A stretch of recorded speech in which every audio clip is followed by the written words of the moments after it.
জিলহজ মাসের 10 তারিখ 10ম তারিখ এই দিনটি আমাদের জন্য আল্লাহ তাআলা কোরবানিকে আবশ্যক করে দিয়েছেন ওই সমস্ত মানুষদের জন্য যারা নেশাব পরিমাণ সম্পদের মালিক আমরা যারা হয়েছি। ক্যালকুলেট করলে দেখা যায় বর্তমান বাজার অনুযায়ী প্রায় 70,000 টাকার এমন একটা অঙ্ক যার কাছে ব্যাংকে আছে, যিনি মালিকত্বে আছেন, যিনি এটার মালিক হিসেবে আছেন, কারো কাছে লাগানো আছে, কারো থেকে পাইবেন, আরেকজনের হাওলাত নিছে বা ব্যাংকে আছে কিংবা পকেটে আছে অথবা ঘরে আছে, যে কোনোভাবে আপনার এমন একটা অ্যামাউন্ট থাকলে আপনি আজকে সিদ্ধান্ত নিয়ে ফেলুন যে আপনার জন্য কোরবানিটি ওয়াজিব করা হয়ে গেছে, আবশ্যক করা হয়ে গেছে। এবার যদি আপনি পালন করেন ভালো, ওয়াজিব হয়ে গেল, পালন করলেন না আপনি কবিরা গুনাহগার হয়ে গেলেন। আমাদের সমাজে এমন কিছু মানুষ আছি আমরা যারা কোরবানি ওয়াজিব হওয়া সত্ত্বেও প্রকাশ করতে চাই না, কাউকে বলতে চাই না, কোনো মানুষকে আমি স্বীকার করতে চাই না যে আমার ব্যাংকে টাকা আছে, কোনো মানুষকে একবারের জন্য বোঝাতে চাই না যে আমি কারো থেকে টাকা পয়সা পাবো। এই হলো পরিস্থিতি। অথচ এই মানুষটার জন্য দুইটা অপরাধ, একটা হলো তিনি কোরবানি ওয়াজিব থাকা সত্ত্বেও দিলেন না, এটা একটা অপরাধ। দ্বিতীয় অপরাধ করেন উনি মানুষের কাছে গরিব সাজেন, আল্লাহর ওয়াস্তের গোস্ত খাবার জন্য গিয়ে সেখানে হাত পেতে দাঁড়ায় থাকেন, আল্লাহর ওয়াস্তের গোস্ত এনে তারপরে সেগুলো বাচ্চাদেরকে নিয়ে খান। তার মানে হলো তিনি যে গোস্তটা আনলেন সেটা হকটা তার ছিল না, ছিল গরিবের হক। কার হক ছিল? তো কথা বলেন। গরিবের হক ছিল, যে অভাবী, যে কোরবানি দেওয়ার সামর্থ্য রাখে না, এমন একজন অভাবী মানুষের যেই একটি অংশ ছিল সে অংশটা আপনি নিয়ে আসলেন। তো একে তো আপনার আবশ্যক ছিল সেটা করলেন না, দ্বিতীয়ত আপনি আরেকজনের হক, গরিবের হকটা সেখান থেকে কেড়ে নিয়ে এসে আপনি খাওয়া শুরু করলেন। বন্ধুগণ আমার, আপনি আপনার টাকা পয়সার ব্যাপারে ভালো জানেন, আমি জানি না। আমি আমারটা ভালো জানি, আপনি জানেন না। উনি ওনারটা জানে, উনি ওনারটা জানে, সবাই সবারটা জানে। আপনি যদি ব্যবসায়ী মানুষও হয়ে থাকেন, দোকানে কত টাকার মাল আছে, কত টাকার মালিক আপনি আগে অ্যাকুরেট করবেন। আপনি ব্যাংক থেকে, বিভিন্ন লোন থেকে, বিভিন্ন জায়গা থেকে আপনি যে খরচ করেছেন, ঋণ করেছেন, পাওনা রয়ে গেছে আপনার থেকে, সেটাকে মাইনাস করে দিবেন, দিয়ে দেখবেন আর আছে কত। যদি দেখেন লাখ টাকার ওভার আস, 70,000 টাকা প্লাস এখনো আপনি মালিক, তাহলে বোঝা গেল আপনি ধরে নেবেন আপনার উপর আবশ্যক। এবার আপনাকে আল্লাহ তাআলা এমন করে নাই যে আপনি বিশাল এক উট দিয়ে কোরবান দিতে হবে। এখানে আল্লাহ তাআলা 5টা বিষয়কে ক্লাসিফিকেশন দিয়ে দিয়েছেন। অনেক বড় সমর্থবান, আপনি একটা উট দিয়ে কোরবানি দেন, সেখানে অংশগ্রহণ করেন, পারবেন না পরের ক্লাসে চলে মহিষে চলে আসেন, গরুর মধ্যে চলে আসেন, পারেন না দুম্বা দিয়ে দেন, সেটাও পারেন না ছাগল দিয়ে দেন। ক্লাসিফিকেশন তো আছে, কিন্তু আপনি কোরবানি দিবেন না, নিজেকে সরিয়ে রাখবেন, গুনাহগার হবেন, কবিরা গুনাহগার হবেন। কেন সেটা করবেন? আজকাল কোরবানি দিতে হলে বেশি টাকা দরকার নাই, 6,000 টাকা 7,000 টাকার মধ্যেও বকরি ছাগল পাওয়া যায়। আমি যা এ কারণেই বলছি, আপনার উপরে যে ওয়াজিব আবশ্যক দায়িত্ব আপনার করা দরকার, আপনি সেটা এমভাবে আপনি অস্বীকার করলেন, আপনার সম্পদকে অস্বীকার করলেন, আপনার টাকা পয়সা আছে সেটাকে আপনি আল্লাহর অকৃতজ্ঞ বান্দা হয়ে গেলেন না। বরং আপনি খুশি হওয়া দরকার। বরং ওই মানুষদেরকে আমি আহ্বান জানাচ্ছি, আপনার উপর আবশ্যক নেই, জমানো এমন টাকা নেই, কিন্তু খেয়ে দিয়ে ভালো আছেন, আপনিও কোরবানি দেন, আপনিও কোরবানিতে অংশগ্রহণ করেন। কারণ এটা হলো সবচেয়ে বড় একটা পরীক্ষা। এই পরীক্ষা আপনি অংশগ্রহণ করেন। ইব্রাহিম আলাইহিস সালামের কথা গত জুমায় বলেছিলাম, ওনাকে একে একে অসংখ্য পরীক্ষা আল্লাহ নিয়েছেন।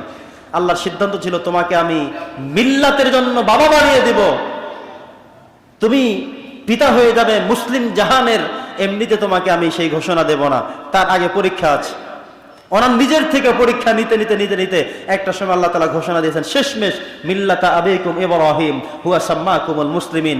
ইব্রাহিম, তোমাকে আমি পরীক্ষা নিরীক্ষা করে সব পরীক্ষা উত্তীর্ণ হয়েছো, এবার ঘোষণা দিয়ে দিলাম তোমাকে আমি সমগ্র বিশ্বের সকল মুসলমানদের বাবা হিসেবে, জাতির পিতা হিসেবে তোমাকে আমি ঘোষণা দিয়ে দিলাম। সুবহানাল্লাহ পড়েন। তার মানে হলো উনি পরীক্ষা দিয়েছিলেন। সবচেয়ে বড় একটি পরীক্ষা ছিল, রাত্রিবেলা স্বপ্ন দেখলেন, আল্লাহ তাকে জানিয়েছেন আপনি আপনার পুত্রকে কোরবানি করেন, সেটাই আপনার পরীক্ষা। উনি ঘুম থেকে উঠে সন্তানকে ডেকে বললেন, ইয়া বুনাইয়া ইন্নী আরা ফিল মানামি আন্নী আযবাহুক, আমাকে স্বপ্নে দেখানো হয়েছে আমি যেন তোমাকে জবাই করি। আল্লাহু আকবার বলেন। সন্তান এবার একসাথে বলে ফেললেন, দৌড় দিলেন না, টেনশন করলেন না, বিরূপ প্রতিক্রিয়া করলেন না, বললেন না যে বাবা স্বপ্ন ভুল দেখেছেন, বাবা আমাকে দেখেন নাই আরেকজনকে দেখেছেন, বাবা তুমি বাবা হয়ে কি করে এমন স্বপ্ন দেখতে পারো, এই কথা তিনি বলেন নাই। বরং সন্তান চিন্তা ভাবনা ছাড়াই সাথে সাথে বলে ফেললেন কি কথা, হে আমার বাবা, আপনাকে যেভাবে মা তুমার আদিষ্ট করা হয়েছে আপনি তাই করেন। ইয়া আবাতি ফাল মা তুমার, আপনি সেভাবেই করে তাকে আদেশ করা হয়েছে, আমার রব আদেশ করেছেন। সাতাজিদুনি ইনশাআল্লাহু মিনাস সাবিরিন, আমাকে ধৈর্যশীল পাবেন, দৌড় দিব না আমি। সুবহানাল্লাহ বলেন। ইব্রাহিম আলাইহিস সালাম এবার সন্তানকে বললেন, সন্তান চলো। সন্তানও চলতে লাগলেন। সন্তানও জানে আমাকে জবাই করবে, বাবা নিজেও জানেন জবাই করা হবে। এই দুজনে জানাশোনা সত্ত্বেও বাবাও টেনশন করলেন না, চিন্তা করলেন না। বাবাও আল্লাহর কাছে আবার বললেন না, আল্লাহ কেমন স্বপ্ন হতে পারে এটা? 86 বছর বয়সের সময় সন্তান দিলা, কত আদরের সন্তান, কত ভালোবাসার সন্তান, কত মহাব্বতের সন্তান, তুমি কি এমন স্বপ্ন দেখিয়েছো? আল্লাহ যে স্বপ্ন আমাকে কালকে দেখিয়েছো এটা ঠিক আছে কিনা আবার একটু আমাকে জানাও, সেই কথাও তিনি বলেন নাই। সন্তান এমন কথা বলেন না যে বাবা আরেকটু চিন্তা করেন, আরেকটু ভাবেন, আরেকটু বুঝেন, মার সাথে পরামর্শ করেন, কিচ্ছু বললেন না। সন্তান বলেন, বাবা সাতাজিদুনি ইনশাআল্লাহু মিনাস সাবিরিন, হে আমার বাবা যেভাবে আপনি দেখেছেন সেটাই বাস্তবায়ন করুন। আমি দৌড় দিব না, পালায়া যাব না, ধৈর্যশীলদের কাতারভুক্ত আমি হয়ে আপনার পাশে থাকবো। সুবহানাল্লাহ। বাবা সকাল হলো, বলেন ইসমাইল ওঠো, চলো কুরবান হবে তোমার। বললেন বাবা ছুরি কই? হ্যাঁ নিয়েছি। চলেন তাহলে কোথায় যাবেন? পাহাড়ের সেখানে চলে যেতে হবে। চলেন সেখানে। বাপ ছেলে চলে গেলেন, দাঁড়ায় গেলেন। ওইদিকে আসমান থেকে আল্লাহ তাআলা লক্ষ্য করছেন সবগুলো বিষয়। শুধু আল্লাহ তাআলা না, ফেরেশতারাও তাকিয়ে আছেন, জিবরাইল আমিন তাকিয়ে আছেন। কি এক ঘটনা, কি এক মুহূর্ত, কি এক অবস্থা! আল্লাহ তাআলা স্বপ্ন কিভাবে দেখালেন, এমন একটা গুরুত্বপূর্ণ স্বপ্ন, এমন এক কঠিনতম স্বপ্ন। কেমন বাবা সন্তানকে ডেকে বললেন, কেমন সন্তান বাবার সাথে ছুরি নিয়ে চলে গেলেন। সুবহানাল্লাহ। একত্রিত হয়ে গেলেন। এবার সন্তানকে জবাই করা হবে। সন্তান এবার বাবাকে সাজেস্ট করলেন, পরামর্শ করলেন, বললেন বাবা জবাই তো করবেন, আদেশ তো পালন করতে হবে, আমাকে উপর করে শোয়াবেন। আপনি ছুরি হাতে নিয়ে আপনার চক্ষু আগে বেঁধে নেবেন। চক্ষু কি করতে হবে? বেঁধে নিতে হবে। কেন করবে? আপনার চক্ষের দৃষ্টি আমি সন্তানের প্রতি পড়ে গেলে আপনি দয়ার উদ্রেক হয়ে যেতে পারে, মায়া হয়ে যেতে পারে। আপনি হয়তো আমাকে জবাই না করে চিল্লা দিয়ে হয়তো বেহুশ হয়ে পড়ে যেতে পারেন। আর আমার হাত পাগুলো শক্ত করে বেঁধে নেবেন, কারণ যখন ছুরি চালাবেন আমার গায়ে আমি হয়তো তখন হুঁশ থাকবে না, হাত পা দিয়ে হয়তো আপনাকে আঘাত করতে পারে, যেটা বেয়াদবি হয়ে যাবে। সুবহানাল্লাহ বলবেন না? কি এক ভয়ঙ্কর সন্তান আর ভয়ঙ্কর বাবা, কেমন ফ্যামিলি সেটা! এবার বাবা ঠিক তাই করলেন, সন্তানের হাত পা বেঁধে উপর করে শোয়ালেন। সন্তান প্রস্তুত হয়ে আছে। কিছুক্ষণের মধ্যেই আল্লাহর হুকুম বাস্তবায়িত হবে। জবাইটা মূল কথা না, মূল কথা হলো আল্লাহর হুকুম বাস্তবায়ন করা। মূল কথা কি? মূল কথাটা কি? আল্লাহর হুকুম পালন বাস্তবায়ন করা, সেটাই হলো সবচেয়ে বড় বিষয়। আমাদের সমাজের মানুষদেরকে নামাজের কথা বললে জিজ্ঞাসা করে, বলে পাল্টা বলে নামাজ পড়ে কি হবে? নামাজ পড়ে হবে কি? সেই নির্দেশটা দিয়েছেন কে? পালন করতে আসবো তো তার হুকুম। দিবেন কি দিবেন না, কোনটা দিবেন কোনটা দিবেন না, সেটা শুধু সিদ্ধান্ত আমাদের রবের। আল্লাহর নির্দেশ আমরা শুধু সালাত আদায় করে যাই, নামাজ আমরা পড়ে যাই, আমরা আমাদের দায়িত্ব পালন করে যাই। কি দিবেন কি দিবেন না, কেমন হবে পুরস্কার, দিবেন কোন জান্নাত, সেটা জানার কোনো দরকার আমার নাই। বলে যে নামাজ পড়ে হবে কি? আরে বোকা, তোমাকে বুঝাবে কে? তুমি বুঝবা কি? তোমাকে বোঝানোর মতো মানুষ নেই। তো বন্ধুরা আমার, ইব্রাহিম আলাইহিস সালাম চক্ষু বেঁধে ফেললেন, ছুরিও হাতে নিয়ে ফেললেন। ওইদিকে আল্লাহ তাআলা জিবরাইল আমিনকে বললেন, আর দেরি করা যাবে না, ইসমাইলকে জবাই তো করেই ফেলবে, দ্রুত চলে যাও।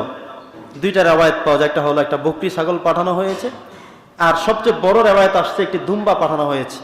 দ্রুত তিনি নিয়ে আসলেন, এনে ছুরির নিচে দিয়ে দিলেন। তিনি বিসমিল্লাহ আল্লাহু আকবার বলে জবাই কাজ সম্পাদন করলেন। চক্ষু খুলে দেখেন পাশে জিবরাইল দাঁড়ানো, ইসমাইল আলাইহিস সালাম দাঁড়ানো, ইব্রাহিম আলাইহিস সালাম চক্ষু খুলে দেখলেন সব দাঁড়ানো, কিন্তু একটি দুম্বা কোরবানি হয়ে গেছে। সুবহানাল্লাহ বলেন। চিন্তার মধ্যে পড়ে গেলেন, কিরে হলো কি? হাত পা বেঁধে শোয়ালাম, জবাই করতে সিদ্ধান্ত নিলাম সন্তানকে, ইসমাইলকে। ইসমাইলও তো প্রস্তুত ছিল, কিন্তু মাঝখানে কি হলো কিছু তো বুঝতে পারলাম না। টেনশনে পরে তিনি উপরের দিকে তাকালেন। আল্লাহ উপর থেকে বলছেন, ওয়ানাদাইনাহু আইয়া ইব্রাহিম, Ibrahim no tension, don't worry, চিন্তা করো না। কি সেটা? তুমি আজকে যে কাজ করেছো, কদ সাদ্দাকতার রুইয়া, স্বপ্ন তোমার বাস্তবায়িত হয়ে গেছে।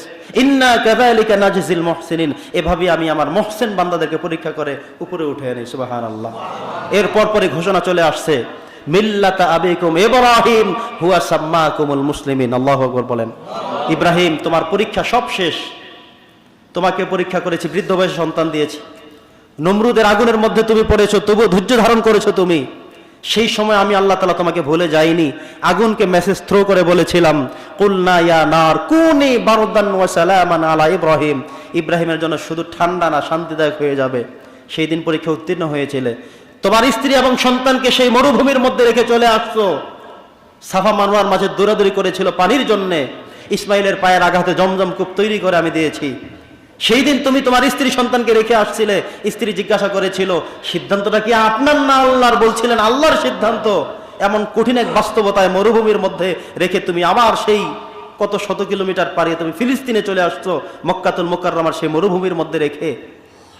সেদিন তুমি উত্তীর্ণ হয়েছিলে। আজকে তোমাকে শেষবারের মতো আবার পরীক্ষা নিয়েছিলাম, সন্তান ইসমাইলকে জবাহ করো। চিন্তা ভাবনা ছাড়াই, আমাকে উল্টা কোনো প্রশ্ন করা ছাড়াই তুমি সিদ্ধান্ত মেনে নিয়েছো। সন্তানকে ডেকে সেও মেনে ফেলেছে, কিন্তু আমি তো ইসমাইলকে জবাহ হতে দেব না।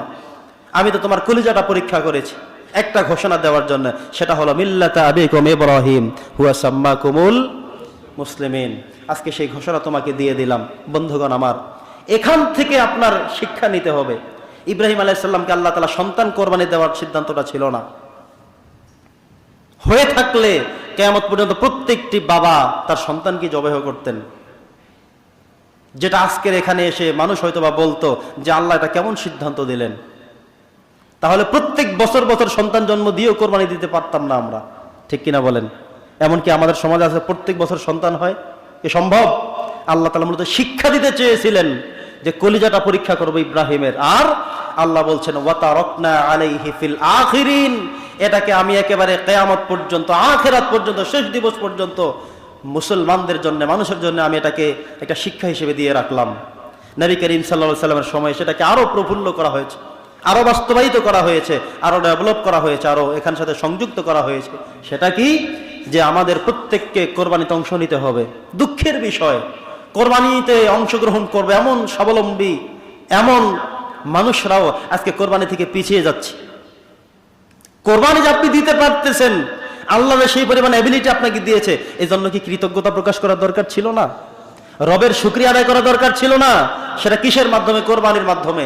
একজন মানুষ যদি হজ করতে যেতে পারেন, তিনি নিজেকে কৃতজ্ঞশীল বান্দাদের কাতারভুক্ত করা দরকার। যে ইব্রাহিম আলাইহিস সালাম যখন হজের আযান দিয়েছিল, যখন হজের ঘোষণা দিয়েছিল, ওয়া'আযযিন ফিন্নাস, যখন তিনি আযান দিয়েছিলেন আল্লাহর নির্দেশে, ওই সময় আযানের স্লোগান হয়তো আমার কানে আসছিল, আমি হয়তো লাব্বাইক ধ্বনি তুলেছিলাম, আজকে সে কারণে হজ আদায় করতে পেরেছি। এই জন্য তিনি কি কৃতজ্ঞতা প্রকাশ করবেন না?